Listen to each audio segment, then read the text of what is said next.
Hi guys, welcome back to my channel. It's been a minute. Today, I'm going to be doing a 1 month update on our new little squish, Olivia. I posted our birth story last week. Yeah, last week, but I actually had Olivia on April 12th. So tomorrow, today's the 11th, May 12th, she will be 1 month old. Where has that month gone? I'll tell you where it's gone. Straight up Corona quarantine realness, okay? Oh man, we have been on lockdown here in Switzerland, but today, if you can believe it, Patrick went back to school. So that's why I have time to film this video, and Olivia is asleep, slam in the middle of the kitchen, right? Oh, you can see her right there. She's chilling. I'm not sure why, but Switzerland has decided to send kids back to school. I guess at some point you have to dip your toe in the water and see what happens, and I'm just really hoping that it's a success and there's no cases at his school or at any schools in Switzerland, but we'll just have to see how it goes. With that said, I can't believe we've come out of this, almost 2 month period of complete lockdown, barely leaving the house at all. Patrick has been so incredible overall. I mean, it's such a traumatic thing for kids, but he has been good, and we've been doing homeschooling stuff, and it's all been great, but that's not the point of this video. So let's get into Olivia and where she is at 1 month. First of all, she is growing so quickly. And I've seen videos where moms are saying, oh, I'm really sad to get rid of clothes. I am not that mom. I am so excited to get rid of clothes. As you guys know, we've had a long road to get here. It's been a 3.5 year process of keeping everything that Patrick had in hopes that one day we would be able to have our rainbow baby. And now that she's here, the second she grows out of something, I'm like, donate it, get rid of it. I want to get rid of that clutter. In the first month, Olivia has had her first little bath. Her little cord stump fell off her tummy, and then we were able to bath her. She has been taking a bath with Patrick, which is adorable. He has been so incredible with her, guys. I mean, so much better than I ever expected. I just kind of really worried that he would have, I'm not an only child anymore, full-blown tantrums around her. And it just hasn't happened. He's so gentle with her. He's so loving to her. He always wants to show her new toys. If we need him to do something that he doesn't want to do, we say, show Olivia how you do it. He'll do it, and he'll explain the whole thing to her. He loves being a big brother. Olivia chats a little bit. She's gone from that super quiet, just blank stare newborn to having a bit of personality in her eyes. I can see she's desperate to smile, and hopefully any day that will happen. Her sleep, oh my gosh. Okay, so before I tell you about her sleep, I have to give you a little bit of background about Patrick's sleep. When Patrick was a newborn baby, I am not exaggerating at all, my husband and I would take 2-hour shifts, and while my husband was at work during the day, I would absolutely lose my mind because Patrick cried about 20 out of 24 hours a day. He cried constantly. We thought he was just colicky. We tried everything in the book. My anxiety just completely spiked, and I went to a very dark place. Andy would put earphones in and listen to like radio shows and stuff like that. And it was horrendous. I mean, it was really horrendous. So I kind of came into having Olivia expecting something similar because that's my only experience with having a baby. Some of you will watch this and you'll want to smack me across the face, but this child is a dream. Oh my gosh. She sleeps for 5.5, 6-hour stretches at night, and then she'll wake up to feed once, and then she'll sleep for another 2.5 hours. We get full nights of sleep. Waking up once is fine. I mean, Patrick still will get up once a night usually, so I'm used to that. But to not be exhausted and sleep deprived the same way we were with Patrick has just been, it's a game changer. I can't even tell you. It's been so incredible for my mental health, for Andy with his work and his mental health. Like, he's sleeping full nights. He doesn't wake up at all. Her naps during the day are a bit sporadic. I haven't quite figured out exactly the perfect formula for that. She is currently sleeping in her boppy, which there's a big sign on it that says, do not let kids sleep in this. second time mom, I'm a little looser with the rules, and I can see her, she's fine. At night, she sleeps in our room in a bed nest. And a fun tip for new moms out there, when we first brought her home, I was trying to have her sleep in that cot, and it wasn't working at all. And we have a midwife who comes to our house, which I'll get to in a second, and she said put something around her so she feels like she's enclosed, like the womb, really, so she's comfortable. So we swaddled her in like not a crazy origami swaddle. Who has time to do all that folding? Just one of the Velcro ones, and she was sleeping with her arms down, and then we put my breastfeeding pillow has like a little slit in the middle, and we could kind of nuzzle her down in that, and she was sleeping amazing, like from the get-go in that. We kind of decided at about 3 weeks, like, okay, let's put her in her cot now because she's getting too big for it. She's just grown so fast that I was like, this isn't sustainable to keep her in this all the time. And it was seamless. For naps during the day, I'm gonna eventually get to where she's sleeping in her crib in her nursery. So in the transition over to there, when she gets kicked out of our room, that will be seamless, hopefully. Sleep overall, really, really, really good. So the midwife I was just talking about, in Switzerland, 2 things that I don't think you have in the States, I don't think you have in the UK. In the UK, you have a healthcare visitor who comes to your house to just see how you're doing, but it's kind of a method of a checklist of like, are they doing this? Are they doing this? Are they doing this? And I think it's kind of a program around making sure parents are doing the right thing for their babies. And it's not so much driven by, I don't know, it's not like on an individual basis, I didn't feel like, compared to what they have here.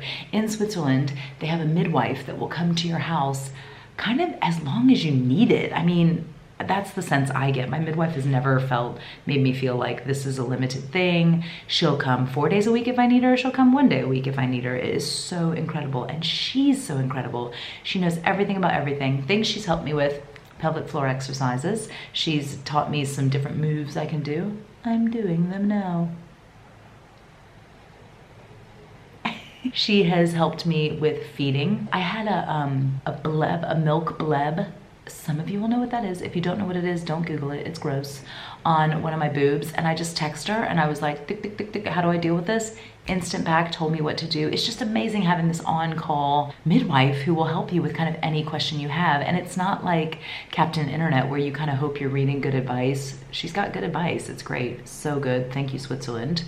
And also too, for breastfeeding, I don't know how I feel about this, honestly, but our insurance is sending us a check for 200 francs to say thanks for breastfeeding for a month. What? I guess from their perspective, it's if you breastfeed that first month, then you're boosting their immune system, because that's what they say it does. Like the colostrum and all that helps with baby's immune system. So you're doing that, and that means we probably won't have to cover insurance as much. So it's kind of like an incentive for them because they think it makes your baby have a healthier start. I am very pro give your baby formula if breastfeeding is a nightmare, or even if you choose not to breastfeed, do your thing.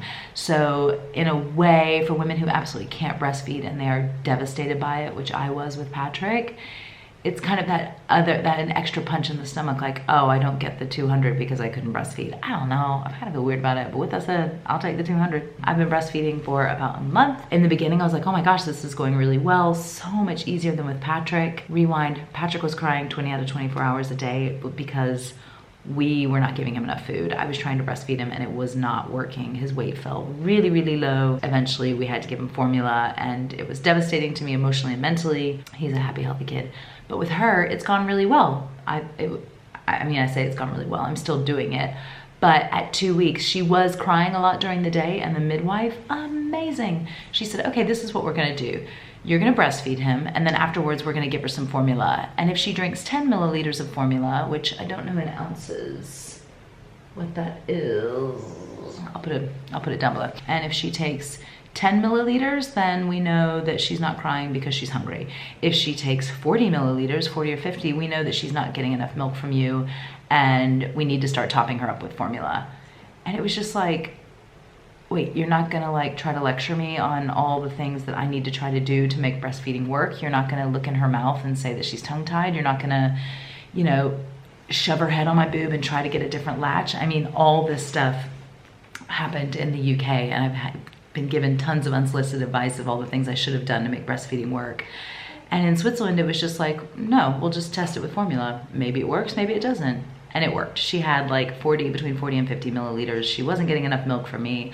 So now I breastfeed her. I see what her demeanor is after she comes off my boob. If she's happy, then I leave it. But if she's still fussy and crying, pop some formula, have some. Fill your boots, little baby. And she's just become a different baby. She wasn't back to her birth weight at 2 weeks. And that was when we did this new process with formula, and instantly she gained lots of weight and she was a happier, more calm, cool baby. So that has worked for me.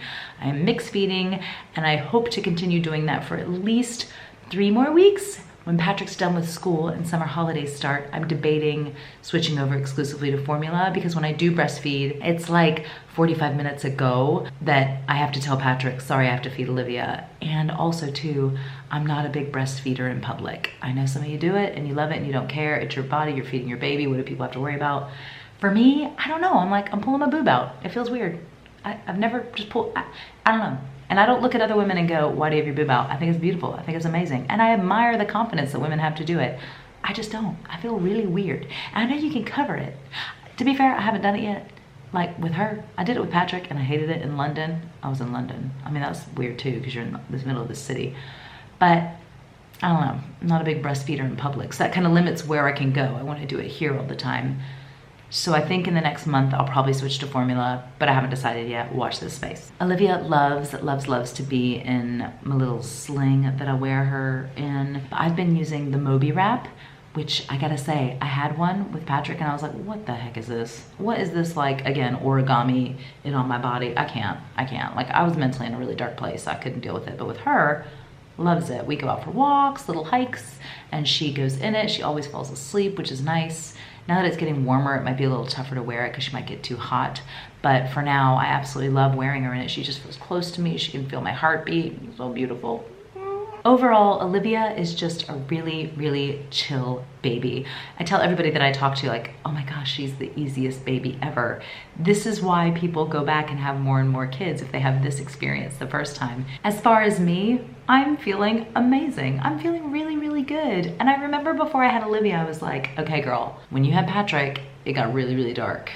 And I stopped wearing makeup, I stopped caring. I don't know, like I fell into a really, really deep rut. Later, a friend of mine who's a doctor said, do you know, you had postpartum depression and it was never diagnosed. Like she could tell, being a good friend of mine. And she's like, you need to get your mojo back. And she was such an integral part of that, like by getting me to get into CrossFit, to start exercising again. But there was like a period where it was really dark. I really mourned my pre-child life. Like I'd said, Patrick was a really hard baby. It was tough. We're not talking about that though. We're talking about now. And I feel fabulous. I haven't had any of those dark, sad feelings. I think in a weird way, the Corona COVID thing has helped that in a really selfish, it's obviously a nightmare globally, but having Andy home to help me when I really need it, having Patrick to help me, you know, just having the smoother sailing with the sleep and stuff, it's all contributed to me feeling absolutely amazing. And I do feel amazing. My weight situation, I've kind of almost got just one chin again. I was really doing like a double chin situation. Did y'all notice that when I was pregnant? It was like, not cute. Pretty good. Wait, let me get this out of the way because we got to talk about something. Okay, do you see this? Let's talk about that. Let's talk about that, okay? This all looks good. I'm happy with all that. Okay, so apparently, I didn't know this. When you have a C-section, they slice and dice right above your bits. So that when you wear a bathing suit, nobody will see your scar. I don't care about a scar. I love a good scar. But any fat that you have above that, which I have fat. I mean, like I had a few pounds to lose before I got pregnant. It just kind of like lobs over the scar. It is not a good look, people. It is not a good look. I didn't know anything about it. I didn't know anything about it until I looked in the mirror and I was like, well, what's going on here? And then I Googled it. And this is a thing, it's called the C-section bulge. And I'm gonna be real with y'all. Mama went straight to a plastic surgery website because I was like, let me tell you something right now. And I'll tell all of you, I will exercise my tush off once I can at 6 weeks. That's 2 weeks from now. I will exercise hard, I will run, I will lift weights, I'll get back in the gym. They got a little creche daycare thing at the gym I can put her in when she's 3 months. If it doesn't go away in, I don't know, what kind of, 6 months? I'm looking into plastic surgery. I'm getting that sliced and diced out because it is not a good look and I'm not feeling it. After I had Olivia, I told myself, I was like, I'm getting my mojo seriously back. Like, I'm gonna get back in really good shape. I feel mentally good. I wanna get in that shape again. I'm not trying to have like a crazy flab shelf. I'm sorry, that's me being real. That is like the real. So yeah, I looked into that a little bit. It's not cute. Weight-wise though, the weight just fell off. Like, I'm 2 pounds away from my pre-baby weight. Thanks breastfeeding. Everybody told me it makes you lose the weight. I mean, I haven't done much. I've gone on walks, but the weight just like fell off. I did, like I said, have weight to lose when I got pregnant though, so I still want to lose another like 10, 15 pounds. What are you doing? Her eyes are still closed. She's probably trying to poo. Yeah, so I've got like 2 pounds to lose still. That's fine, but y'all, what is that? What is that on my stomach? Oh my God. We know I recover well from surgery based on the C-section, so I'll recover well from that. That is about it, guys. I will try to get back on with more kind of like weekly updates, or maybe I'll make another few videos before I do a 2-month update of Olivia. Basically, I know y'all want to see a little cutie squish, so I'll have her on some videos between now and her 2-month update for sure. It's just a matter of when I have a chance to film videos, edit them, and do all that. It takes time, but I'll try. I really appreciate you guys watching. If you want to see more of me, let's be honest, Olivia and Patrick, head over to Instagram. You can find me there. I'm at Eileen Vincett. Thanks for watching, guys. I will talk to you very, very soon. I hope you have an awesome, awesome day and be well. Take care. Bye.